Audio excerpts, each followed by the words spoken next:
अस्सलाम वालेकुम। उम्मीद है आप सब खैरियत से होंगे। आज हम बात करेंगे नम्स के साइकोलॉजिकल टेस्ट के बारे में कि इसके एमसीक्यूज़ कैसे सॉल्व करने, क्योंकि कुछ बच्चे काफ़ी ज़्यादा कमेंट भी कर रहे थे और मैसेजेस भी आ रहे थे कि ये क्या नहीं बुलाए, इसको कैसे सॉल्व करना है। तो ये बिल्कुल कोई मुश्किल चीज़ नहीं है। जैसे ISSB के जो होता है एग्ज़ाम होता है और उसके अलावा उसकी जो फिज़िकल सारी चेकिंग होती है, उसी तरह नम्स का ये साइकोलॉजिकल टेस्ट है। आपको फिज़िकली तो नहीं चेक किया जा रहा, लेकिन आपको मेंटली वही चीज़ें आपकी चेक हो रही है जो उनकी फ़िज़िकली चेक हो रही होती हैं। कि आप किसी भी, अगर फॉर एग्जांपल जब आपका इंटरव्यू होता है, इंटरव्यू में वो आपको पूरा चेक करते हैं कि आप किस तरह सिचुएशन को डील करते हैं। सिमिलरली इसमें कुछ इस तरह के सवाल होंगे जो इंटरव्यू वगैरह में पूछे जाते हैं, तो वो आप जो भी जवाब देंगे उसको नम्स उस चीज़ के अंदाज़ा लगाएगा कि आप किस तरह सिचुएशन को हैंडल करते हैं।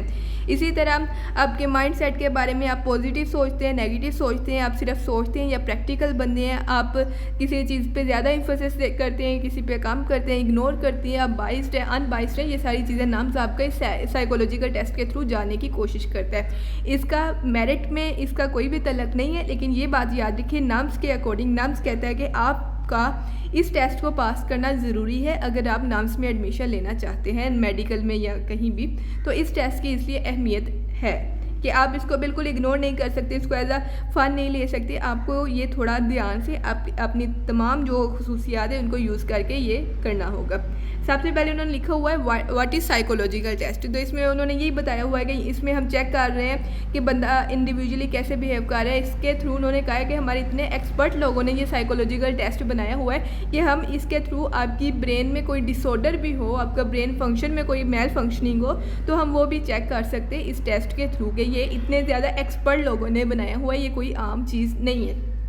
इसके बाद उन्होंने बोला हुआ है कि ये ट्रेट ऑफ पर्सनैलिटी है, जो साइकोलॉजिकल टेस्ट के थ्रू पर्सनैलिटी की ट्रेट्स वो आपकी देख रहे हैं कि आप इम्फेटिक हैं या नहीं है, यानी आप बहुत ज़्यादा जोशीले हैं, कोई काम जोश में करते हैं या फिर अकल या समझ के साथ करते हैं। तो इस हिसाब से आपने जब इस पेपर को सॉल्व करने, आपने वो ऑप्शन टिक नहीं करना जिसमें आपने गुस्सा वाला या फिर जोश वाला काम करना है, आपने वो करना है जो अक्लमंदों वाला काम हो। इसके अलावा वो कह रहे हैं कि आप काम में लेज़ी हैं या फिर काम अपना सही तरह करते हैं। तो आपने जब भी कोई क्वेश्चन, उन्होंने इस तरह का सवाल नीचे देना है, तो उसमें आपने लेज़ी वाला, लेज़ी से रिलेटेड जो भी ऑप्शन हुआ कि मैं काम नहीं करूँगा, मैं छोड़ दूँगा, इस तरह जो भी ऑप्शन हो वो क्लिक करने की बजाय आपने वो करना है जिसमें आप आप एक्टिव शो हो रहे हो। इसके अलावा नेक्स्ट उन्होंने लिखा हुआ है कि आपकी एबिलिटी टू एक्सेप्ट चैलेंजेस क्या है। लाइक वो आपको कह दें कि आपकी जॉब छूट गई है, तो जॉब छूटना एज अ चैलेंज है आपके लिए, समझ लें। तो आप इसको कैसे डील करेंगे? आप डिप्रेस हो जाएंगे, आप नई जॉब तलाश करेंगे, वट एवर आप जो भी करेंगे, तो आपने वो बताना है। नेक्स्ट है कि आपकी जो अप्रोच है वो सिर्फ थिंकर के तौर पर है या एज अ प्रैक्टिकल अप्रोच भी है आपकी। तो आपने थिंकर वाली अप्रोच नहीं लगानी, आपने प्रैक्टिकल लगानी है, क्योंकि नम्स प्रैक्टिकल बंदे को अपना करीबी मानेगा। नेक्स्ट जो है उन्होंने कहा है कि आपको कोई कम्प्लेक्स तो नहीं है, लाइक इन्फीरियरिटी कम्प्लेक्स या सुपीरियरिटी कम्प्लेक्स, कोई भी कम्प्लेक्स में तो आप मुब्तला नहीं है। तो आपने कोई भी इस तरह की चीज़ शो नहीं करनी कि आपको किसी तरह का कम्प्लेक्स है कि अमीर लोग, एक बंदा है वो अमीर है तो आप उसके साथ ये करेंगे, गरीब है आप ये करेंगे, तो आपके कोई कम्प्लेक्स वाली आपके आंसर से इस तरह की कोई भी चीज़ शो नहीं होनी चाहिए, ये आपने ध्यान से देना है। नेक्स्ट उन्होंने देखा है कि आप एक्सट्रोवर्ट है या इंट्रोवर्ट है। तो इसमें एक्सट्रोवर्ट और इंट्रोवर्ट, आपने इसमें इस तरह का सवाल जब भी आया तो आपने इसमें मीडियम वाला चूज़ करना है। बहुत ज़्यादा इंट्रोवर्ट बंदा नहीं चाहिए होता उनको, और बहुत ज़्यादा एक्सट्रोवर्ट भी नहीं चाहिए होता। एक्सट्रोवर्ट के मुकाबले इंट्रोवर्ट जो है वो प्रेफरेबल है, क्योंकि इनके जो फौजियों या नम्स में ये चीज़ होती है कि आपका जो आप कोई राज वगैरह रखना होता है, तो इस तरह की आप कोई इंफॉर्मेशन तो लीक नहीं करेंगे, तो इस तरह से थोड़ा इनको होता है। नेक्स्ट है कि आपको कोई काइंड ऑफ इनसिक्योरिटी तो नहीं है, तो आपने इसको शो करना नहीं है जब सवाल पूछेंगे। अभी तो आपको पता है नहीं है, तब आपने इस सवाल को देख के कहना है कि ये इन सारे ऑप्शंस में से कौन सा पूछने की कोशिश कर रहे हैं। आपने अपना माइंड यूज़ करना है कि जो नम्स पूछना चाह रहे हैं आपने वही बताना है। आपने ये नहीं कहना है कि अभी मैं फ़न में ले रहा हूँ, मैंने कौन सा पास हो जाना है। बंदे की किस्मत का कुछ नहीं पता होता, अल्लाह ताला कब किस्मत का रास्ता मोड़ दें। नेक्स्ट है कि आप मेंटली कितने ज़्यादा स्टेबल है, ये चीज़ आपने बतानी है। लैंग्वेज में कितनी आपको इन्फ्लुएंस है, ये आपको बतानी है। इसके बाद है आपके स्पेसिफिक सिचुएशन में रिएक्ट कैसे करते हैं, ये बताना है। और एप्टीट्यूड आपका किस तरह के, एबिलिटी टू लीड, किस तरह की आप टीम को लीडर बन सकते हैं, टीम को कैसे लीड कर सकते हैं, ये आपने देखना है कि ये नाम से आपका चेक करेगा। इसके बाद है नम्स को जो चीज़ें अच्छी लगती हैं, मतलब नम्स जिन चीज़ों को प्रेफर करेगा ऊपर वो थे जो नम्स सवाल पूछेगा आपसे, अब वो है नम्स प्रेफर किस चीज़ को करेगा। किसी सवाल में आपने किसी को कोई हरकत करते हुए देख लिया, लाइक अभी बहुत फेमस एक पोस्ट थी फेसबुक पे, तो वो कह रहे थे कि अगर ट्रक है या फिर कोई भी गाड़ी, उसकी फ्रंट सीट पे एक आदमी है, उसके साथ एक औरत बैठी हुई है, तो आप उसको किस तरह देखेंगे? आप उसको बुरी निगाह से देखेंगे या आप ये सोचेंगे कि हो सकता है ये मियाँ बीवी है? तो आपने ये मियाँ बीवी वाला यानी पॉजिटिव एटीट्यूड रखना है। नेक्स्ट आपने फ्रेंडली लैंग्वेज रखनी है कि लैंग्वेज के दौरान आपने मुस्कुराते रहना होता है, जब भी आपने बोलना होता है अपनी लैंग्वेज में वो वर्ड यूज़ करने होते हैं जो आप आसानी से बोल सकते हो, तो ये आपने फ्रेंडली लैंग्वेज यूज़ करनी होती है। और जब कोई आपके सामने बोल रहा हो, जब कोई आपके सामने बोल रहा हो, उसके सामने अटेंटिव होकर देखना होता है। जैसे ये हदीस नबी सल्लल्लाहु अलैहि वसल्लम भी है, उसमें नबी पाक सल्लल्लाहु अलैहि वसल्लम के बारे में बात है कि जब भी कोई आप वसल्लम को मुखातिब करता है, आप पूरे उसकी तरफ मुखातिब हो जाते और पूरे ध्यान से उसकी बात सुनते। तो ये आपके पास एक होनी चाहिए खुसूसियत।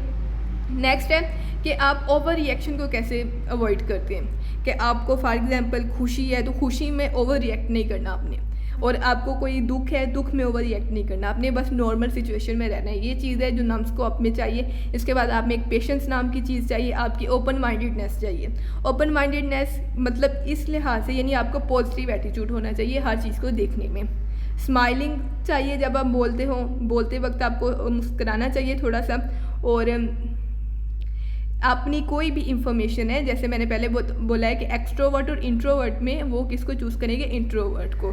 आप मीडियम को चूज़ कर सकते हैं अगर आप एक्सट्रोवर्ट हैं, अदरवाइज इंट्रोवर्ट को नाम्स प्रेफर करेगा। इसीलिए उन्होंने यहाँ पे पॉइंट 8 में लिखा हुआ है कि restrain from giving away all the information. आपने सारी इन्फॉर्मेशन किसी को देने से अवॉइड करना है। अवॉइड प्रोक्रेस्टिनेशन करनी है, इसके बाद हेल्प, दूसरों की हेल्प करनी है, इसके बाद फेलियर से लर्न करने वाले आपको होना चाहिए। इसी तरह जैसे पहले मैंने जॉब की एग्जांपल दी, इसी तरह फेलियर से लर्न करने वाले होना चाहिए। और learning through the experience of other, दूसरों की गलतियों से सीखना चाहिए, ना कि खुद गलतियां कर करके बार बार गलतियां दोहराना।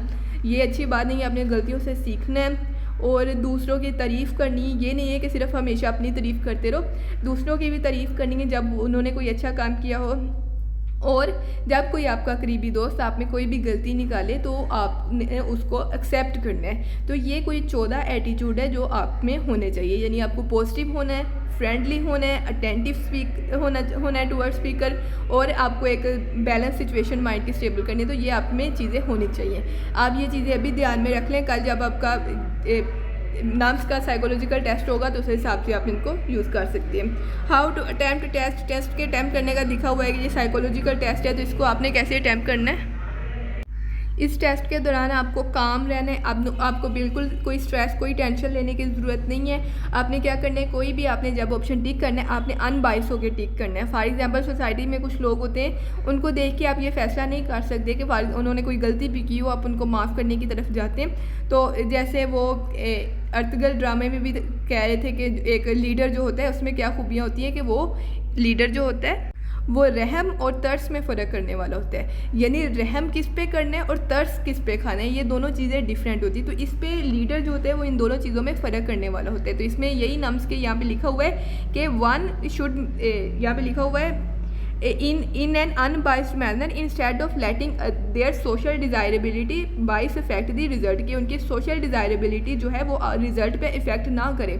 आपने ये नहीं देखना वो सोशली कैसे, आपने रहम और तर्स में दोनों चीज़ों में फ़र्क करना है। तो इसके अलावा जो चीज़ है, इसके अलावा आपने अनबाइस होकर सारा देना है, काम सिचुएशन में देना है। और इसके अलावा यहाँ पे लिखा हुआ है कि आपने जो आंसर है वो कन्फ्लिक्टिंग आंसर नहीं देने, मतलब सीधा साधा आपने जवाब देना, कोई भी घुमाने वाली चीज़ नहीं करनी। इसके अलावा उन्होंने नेक्स्ट और इसके अलावा जो ट्रेड टेस्ट होते हैं, कोई 5 तरह के टेस्ट होते हैं, उनके बारे में देखिए बात की हुई है कि ओपननेस ऑफ एक्सपीरियंस है और एग्रीएबलनेस है कि आप कैसे चीज़ों के एग्री करते हैं, कोऑपरेट करते हैं या कोऑपरेट नहीं करते हैं। कॉन्सेंशियसनेस है कि आपको अपने काम का कितना एहसास जिम्मेदारी है। और एक्स्ट्रावर्जन है, इसके बारे में न्यूरोटिसिज्म है, इसके बारे में आपको यानी मेंटली आप कितने ज़्यादा स्टेबल हैं। तो ये सारी चीज़ें आप में होनी चाहिए, ये सारी ट्रेड्स आप में होनी चाहिए, ये सारे टेस्ट जो होते हैं वो होने चाहिए। इसके अलावा इन्होंने कुछ सैम्पल MCQ दिए हुए हैं, ये सारे सैम्पल MCQ से मैं डिस्कस नहीं करूँगी क्योंकि ये डिस्कस करना फजूल बात है। आपको अपने हिसाब से ये सारी चीज़ें करनी है। जैसे पहला जो है आई मेक फ्रेंड ईजीली, ये इन्होंने कौन सी जगह से पूछा है बताएं। ये उन्होंने पूछा है इंट्रोवर्ट और एक्सट्रोवर्ट वाले एरिया से।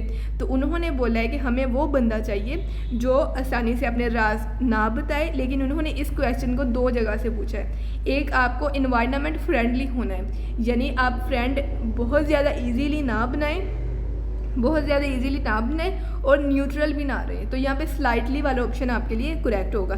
सिमिलरली उन्होंने नेक्स्ट में जो पूछा है, I feel concern when someone need help, तो ये एग्री करने आपने कि मुझे कंसर्न होती है जब किसी को मेरी ज़रूरत होती है। ये भी नाम से ऊपर लिखा हुआ है कि आपने दूसरों की मदद करनी है। तो इस तरह आपने ये सारे सवाल जब सोल्व करने हैं तो ये चीज़ें आपने माइंड में रखनी है। तो अगर इसके बारे में कोई और भी इंफॉर्मेशन चाहिए हो तो मैं आपको बता दूँगी।